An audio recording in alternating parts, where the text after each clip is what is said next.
Right. Student, welcome to the session. In this session, we are going to discuss the monthly policy review for the month of May 2026. A few days back, the document has been uploaded in the PRS Legislative Research. Okay. So, you know very well, it's a monthly magazine, monthly policy review. A lot of important information is there in this document. Okay.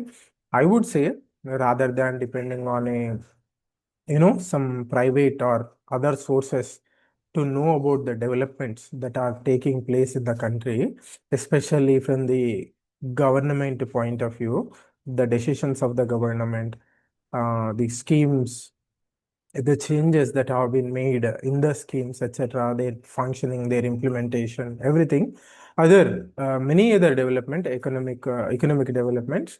I think it's better to depend on this magazine. It will be hardly, 8 to 10 pages magazine for entire month, and a lot of valuable information is covered in this document. Okay, so let me show you the document once for you. This is the document. This is how it will be. Okay. This is how the document will be.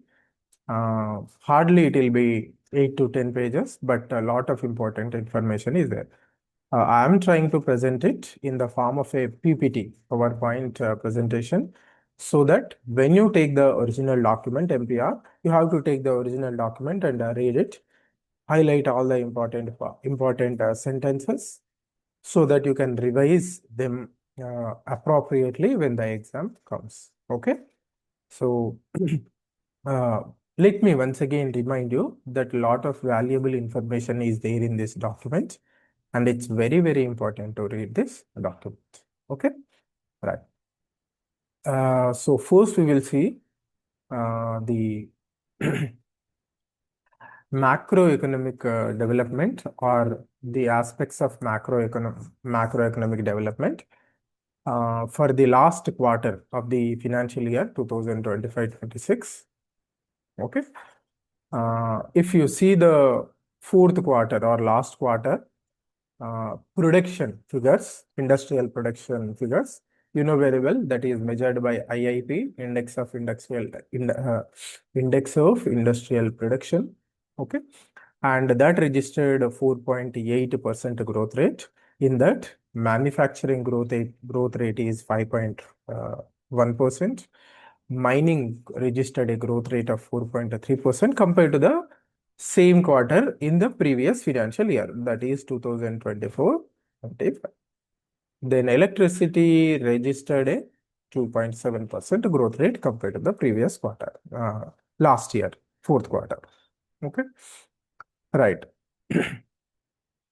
In that, like I told, IIP registered a 4.8% growth rate. Okay, and compared to the last year, same quarter, it's a little bit high. Okay, last year it was 4.0, now it is 4.8.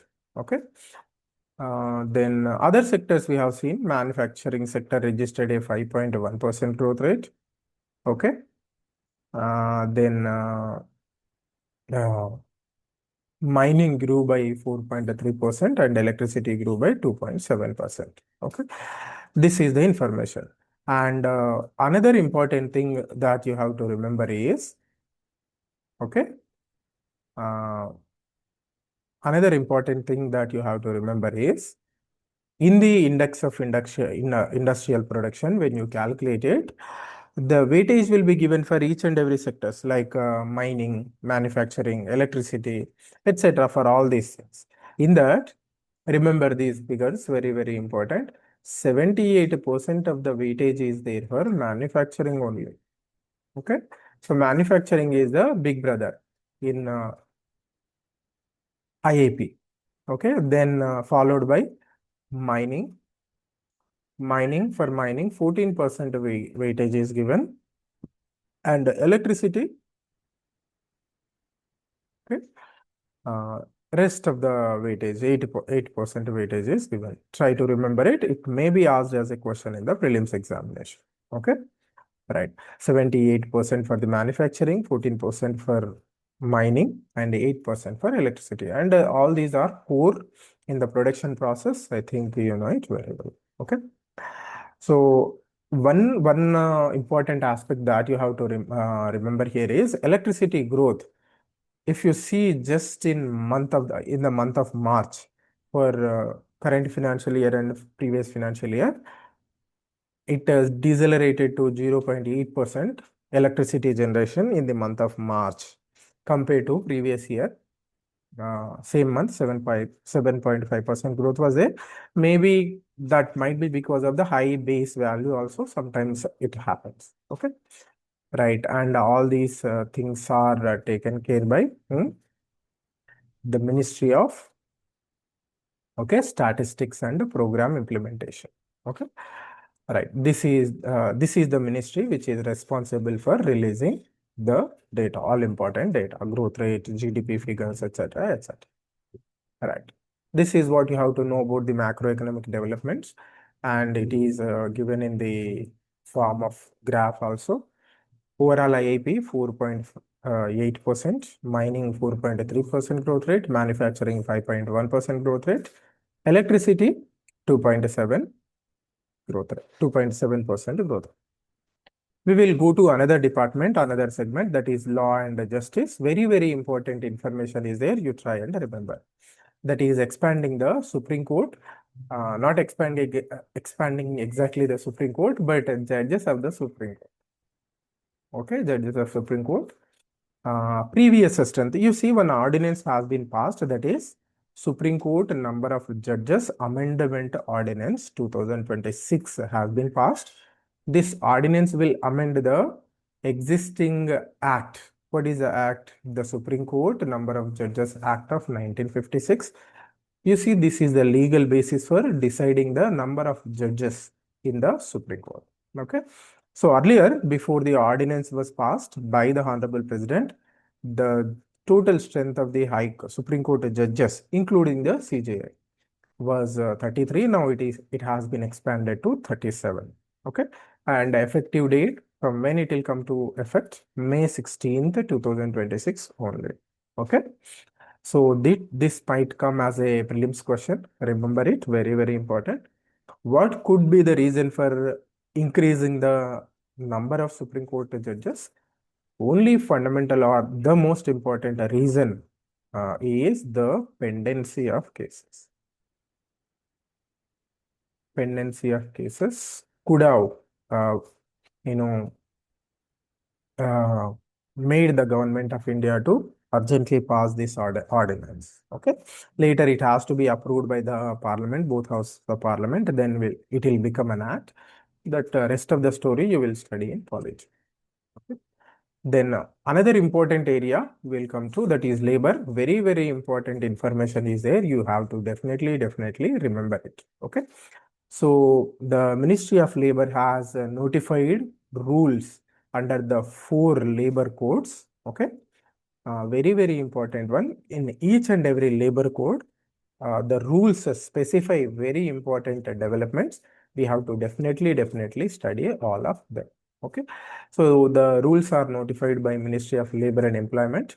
Total 4 codes are there. We know them very well. And from May 2026 onwards, the responsible people, means the organizations, companies, management, everybody has to start reporting, means they have to start adhering to the rules notified by the government. Okay. You know very well, 4 codes are there. The one is Occupational Safety, Health and Working Conditions Code, which was issued in 2020. Actually, first code that was issued is Code on Wages. It was issued in 2019. Then rest of the codes have come. This, you can say this is the first one. This is the second one. Code on Wages, first one. Occupational Safety, Health and Working Conditions Code, second one. Then third one is Code on Social Security, 2020. Very, very important. And fourth one is Industrial Relations Code of 2020. These are the 4 codes. You have to remember them along with the name, exact name. Why you have to quote them in the mains examination when you are writing something about labor. Okay. all these rules pertain to, we will see for each and every code, we will see the rules, new guidelines that have been issued now. But overall, if you see, they pertain to working conditions, social security benefits, and a minimum wage framework. Okay, right. First, we will see occupational safety, health, and working conditions. Complete name is rules have been or guidelines have been issued. Okay, rules have been notified. Okay, right. So first one we will see. You see, the rules provide say that in a week maximum working hours shall not increase or shall not be more than 48 hours. So you know very well, 6 working days, Sunday will be holiday, into minimum 8 hours per day, 48 hours. Sorry, maximum 8 hours per day. So in that way, it will become 48 hours. So every person weekly 6 days, and in each day shall not be allowed to more than 8 hours a day. You know, sometimes they can work, but OT, overtime, has to be paid. I think if I'm not wrong, the OT shall also not be increased to more than 3 hours per day. And the salary for that extra hour shall be at least minimum 3 times more than the regular salary. Okay. So working hours have been strictly regulated under the notified rules. Okay. Then the second important development is women workers, they may be allowed to work before 6 a.m. or after 7 p.m. But a written agreement or written consent has to be taken from the employee, and some other conditions also have to be fulfilled, like providing safe transport, means pickup and dropping the women worker, and having CCTV surveillance. Okay, and all these things have to be fulfilled. First one is written consent. Second one is we have to provide safe transport, and the third, CCTV surveillance has to be there at the workstation, working place. Then women can also be allowed to work in the night shifts. That is the takeaway point here. Okay, right. Then for specific industries where people are who are working in docks, construction workers, and people who are working here, if they cross 40 years of age, regular free medical examinations have to be conducted to them to ensure that yes, their health is in proper condition and they may be allowed to, or they are fit to work. Okay, right. Then further, the rules prescribe standards for registration, record maintenance, and a safety committee constitution in the workplace. Okay, these are all the developments that are there in occupational safety, health, and working conditions. Right. We will move forward. Another important one is our rules that are notified under Social Security Central Rules of 2026. Okay. So this is something about the gig workers. You know, gig is a very, very important. It is a reality. It is there. We have to face the reality. And somehow or the other, we have to provide work security for them. Okay. So the rules focus mostly on the gig workers here. Okay.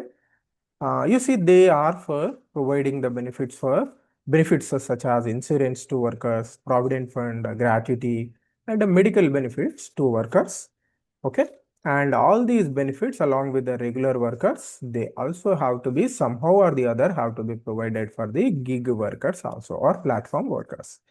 Okay, right. You see how the gig platform workers will become eligible for all these benefits like insurance, provident fund, gratuity, medical benefits. If they are working with the single aggregator, maybe it is Swiggy, maybe it is Zomato, Ola, Uber, anything, Instamart, okay, Zepto, anything it can be. If they are working with only single aggregator, if they complete 90 days, then they will become eligible for getting these benefits. Okay. For example, if they are working with more than one aggregator. For example, nowadays you take autos, they work with Uber, they work with the Rapido, okay, and they also operate in Ola. Okay, so reality now. Cumulatively, they are engaging, they are working for many platforms. So in that case, if they complete 120 days with one aggregator, working with some other aggregators also, then also they will become eligible for getting the benefits. Okay. If they do that in the previous financial year, from fresh financial year onwards, they will eligible for all the benefits, all these benefits that are notified under the rules. Okay, means they will also get the benefits of a regular employee. Okay, that is another important thing. Okay, and under for making sure that all these benefits are reaching to the appropriate workers, many bodies have to be created. Okay, bodies like Central Board, National Social Security Board, and State Building Workers Welfare Board. All these type of boards have to be created so that they can better administer these rules. Okay, this is about the social security rules. We will move forward. The rules under industrial relations rules 2026. Okay. Under this also some rules and regulations have been notified. You see, if a company organization is laying off workers, they have to give 15 days prior notice to the government. Okay, if they are removing workers, then retrenchment notice. If they are retrenching any employee, 60 days prior notice have to be given to the government. Then if they are closing their establishment, 90 days prior notice has to be given to the government by the establishment. Okay. Then if you see other details with respect to dispute resolution between the workers and management and the governance. Okay. The rules that have been notified, they specify the manner of recognition of trade unions. You know very well, trade unions are very, very important. And the procedure for notifying notice of lockout or strike. Okay. Rules are, if the workers have to do a lockout or if they have to strike, they also have to follow some rules and regulations. There is a procedure established and they have to follow it. Okay. And there is a mandatory constitution of the bipartite bodies, means which includes both the parties, employees and employers, or workers and management. Okay, that is workers committee and a grievance redressal committee. People from both ends will be there. Okay, then the rules also prescribed a model for standing orders for key sectors including mining, manufacturing, and services. Okay, this is the significance of industrial relations code. And finally, we will come to the fourth code, that is code on wages and the rules, central rules 2026. Okay. Okay. You see, they provide for the following things, these rules.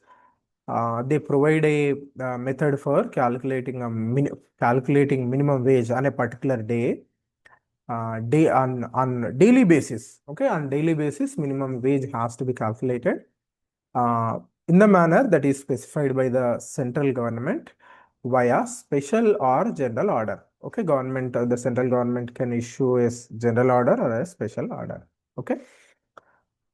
From now onwards, VDA, variable dearness allowance. Okay, VDA, you know very well, people who are if your parents are central government employees or for that matter government employees, for every 6 months there will be a revision in the DA, dearness allowance.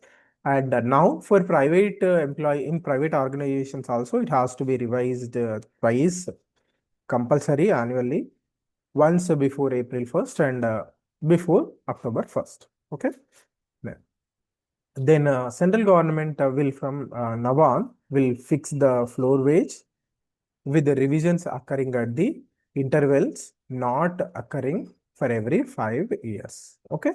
So these are some of the aspects with respect to code on wages. You see, The basis for variable dearness allowance correction is, what is the basis? That is CPI, Consumer Price Index, for industrial workers. This is CPI. It will be calculated for different sections of workers, agricultural laborers, industrial workers, like that it will be calculated. So what is the basis for VDA calculation? CPI, IW, industrial workers. Very important information. And the rest of the things, what is CPI, etc., you will study in the economics class, proper economics class. Okay, these are the developments in labor, Ministry of Labor. We will move forward. Then we will see the developments in Ministry of Rural Development. Only one development is there. That is the draft rules notified under the VB-G Ramji Act. Okay, and they are not finalized yet. Comments are invited until June 21st. Then final rules will be notified. Okay, and effective, the rules will come into effect from July 1st. Okay, all right. So you know very well everything about the VB-G Ramji Act or its a predecessor, MGNR-EGA. Okay. What is the purpose of the act? Major purpose of the act, it is to provide guaranteed wage employment to rural households, and it replaced the 2005 MGNR-EGA scheme or act. Okay, right. You see, the rules specify certain details on fund allocation to states, grievance redressal, governance structure, how to administer or how to implement or how to govern the scheme, and wage payments to the beneficiaries or workers. Okay. The rules have been issued by the Ministry of Rural Development. That is a responsible authority. We will. Okay. You see. First, we will study the aspect of fund allocation to whom? To the states. This is very, very important. Why? It is a centrally sponsored scheme. Okay. And majority, 60% of the fund is coming from the central government for normal states. And for Himalayan and northeastern states, 90% of it is coming from central government. Okay. In that context, we have to understand the fund allocation criteria for the states. The basis is fund allocation is 16th Finance Commission recommendations, and after 1 year, from the second year onwards, once the scheme starts implementing, some of the fund allocation is also linked to performance, like whether the states have released the wages on time to the people, whether they have performed the social audits, etc., or the work completion rates, etc. All these things will be seen, and then some of the fund is linked to that performance. Okay. Then allocation type is normative and objective. There is not going to be discrimination, preferring one state over the other. At least in theory, the rules are saying that, draft rules are saying that there will not be any discrimination. Okay. So the central government determines normative state allocation using the 6th Finance Commission recommendations, parameters, and tax distribution. From second year onwards, some of the portion of the funds will be linked to the functioning performance, like timely wage payments to beneficiaries, conducting social audits, and rate of completion of the works. Okay. Then union territories, their allocation is based on the performance criteria and other central government decided indicators. Okay. Right. Then we will study another important aspect, that is wage disbursement to the beneficiaries under the scheme. So wage has to be paid through DBT, direct benefit transfer. Direct cash payments are prohibited, but exemption is there for that. Okay, central government may grant exemption only in extraordinary circumstances, like they are unable to do the direct benefit transfer. So accounts are verified bank accounts, either bank accounts or post office accounts of the beneficiary. Okay, right. You see, DBT has to be done for all wages and unemployment allowance also. If work is not provided and demanded by the worker, and unemployment insurance allowance has to be paid. That also has to be DBT. Okay? Right. This is the wage disbursement.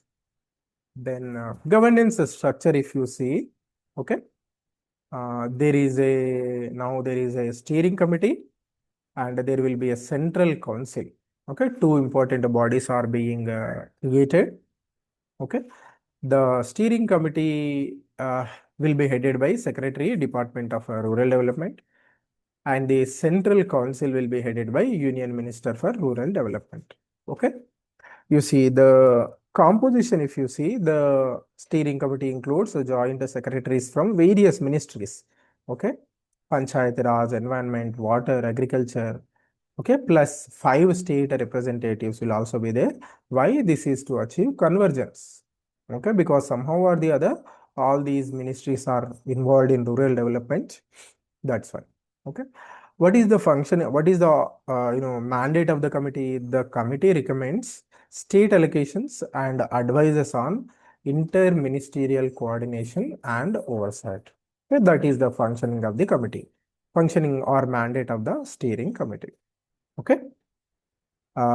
Then central government, central council, what is the responsibility of the central council? It monitors implementation and advises the government advises the government on the implementation of the same. And it has representation from PRS, Panchayat Raj institutions, and worker groups also. These two bodies are being created. You remember at least their names: Central Council and a Steering Committee. Okay. Then membership details are there. Central Council chair already we have seen. Okay, composition also we have seen. Then regional representation is also there with the 6 state department representatives and 8 state members nominated by the center. Then 15 nominated members from PRIs, worker organizations, and disadvantaged groups like scheduled tribes, scheduled castes, and women. So in this way, it is a complex composition. You need not worry about that much, but you remember the names of 2 bodies that have been created. Okay, right. We will move forward. We will see the aspects that are there in Commerce and Industry, Ministry of Commerce and Industry. Under this, Emergency Credit Line Scheme 5.0 has been approved.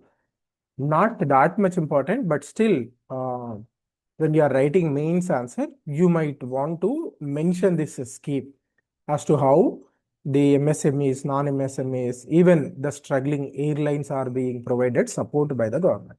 Okay. So the focus of the scheme is liquidity support, working capital support actually.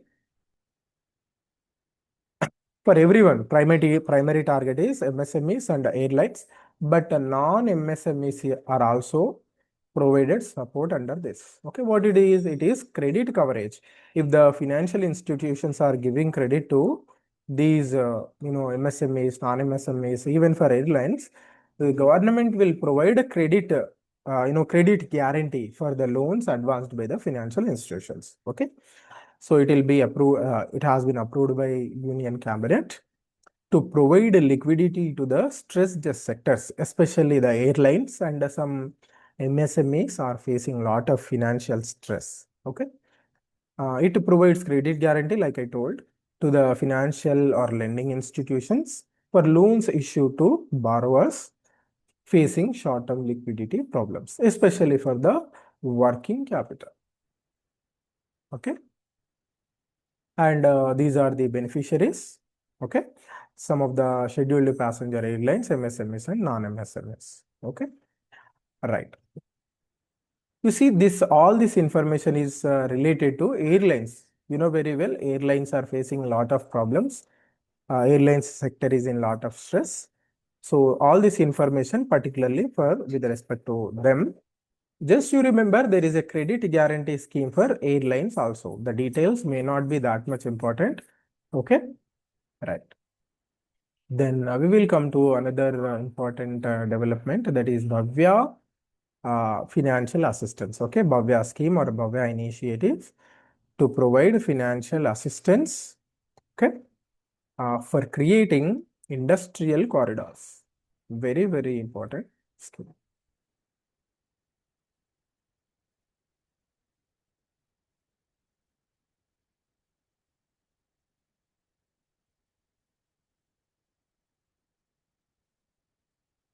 I think one more scheme, important scheme we have missed in that is scheme for investment promotion.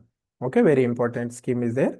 It's not a new scheme, it is already there, but it has been extended from 2026-27 to 2030-31. Okay, expansion for 5 more years, it has been expanded.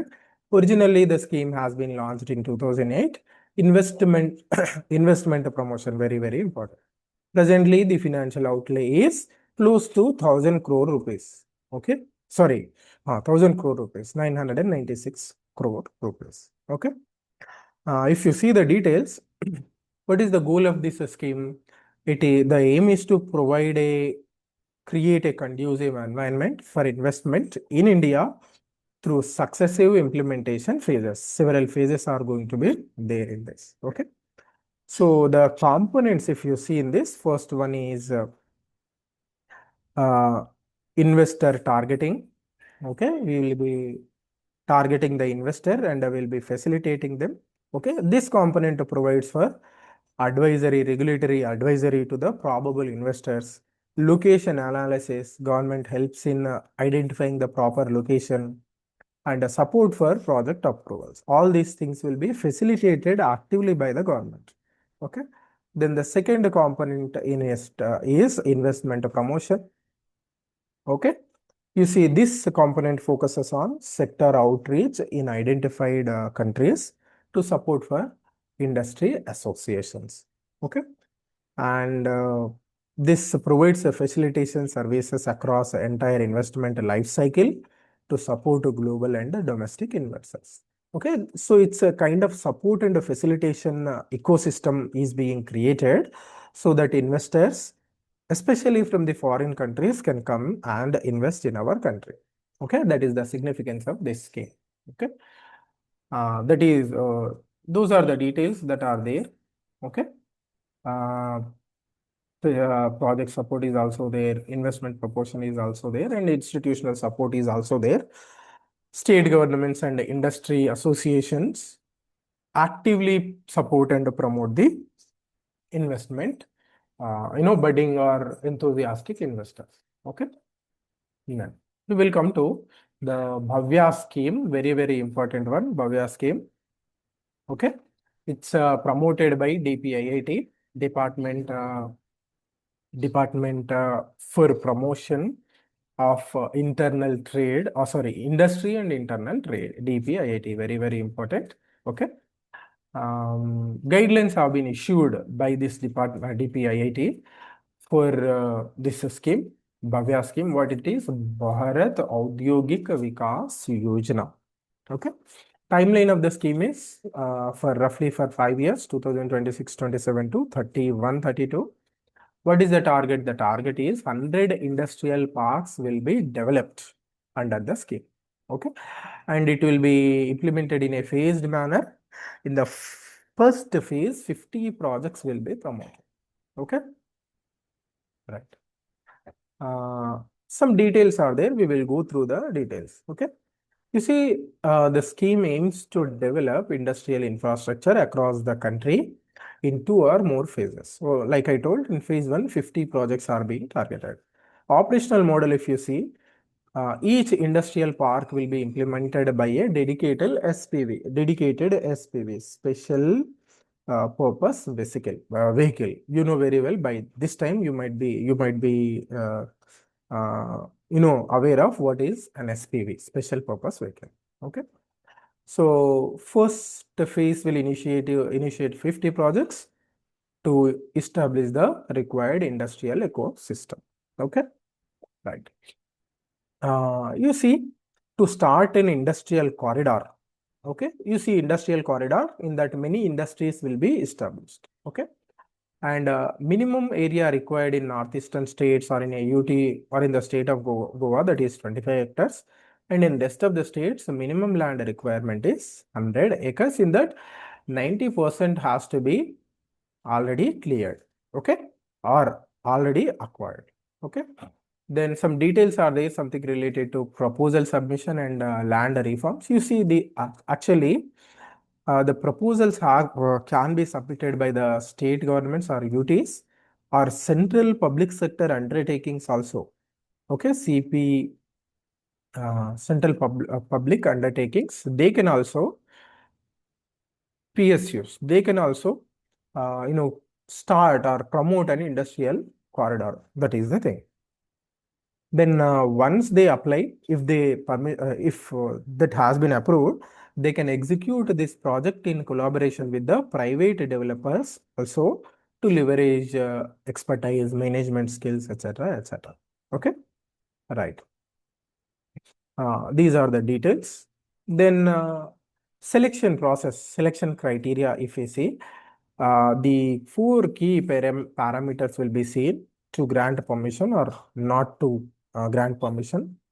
Then for granting this one, there is one national level steering committee is there. This provides the final approval, okay, for considered projects. Okay.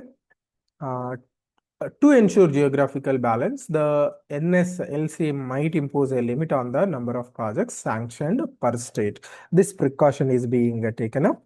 Okay. You see, the highest ranking applications are shortlisted for rigorous detailed project report examination. Okay. So the four key parameters I mentioned, they are evaluated based on multimodal connectivity. Okay. Then industrial ecosystem in that particular region or in particular state, then infrastructure quality and policy facilities. These are the parameters that will be seen while selecting the project. Okay. Then financial assistance, once the project is approved, what is the structure of financial assistance? Per acre, 1 crore grant will be provided. Okay. Private collaboration cap is 50 lakhs per acre only. Okay. There is a limit on the project size also. Maximum acres can be 1,000 only. Minimum we have seen 100 and maximum is 1,000. Okay. You see the contribution is provided as equity via NICDIT. Okay. It's National Industrial Corridor Development and Investment Trust, or it will be provided in the form of debt also, where specially approved by the central government. Okay. Then equity contribution is linked to the land value transferred to the SPV. Okay. And it cannot exceed the value of the land. Like that, some conditions are there, and this is how financial assistance is provided to the promoters or developers. Okay. So this is what you have to know in the monthly policy review. Half of the topics I have covered. Still half of the topics are remaining. In the next video, I will try and cover them also. Okay. Very important information is there. You try to remember it and read it. Okay. This is it for today. See you next time. Until then, you have a very good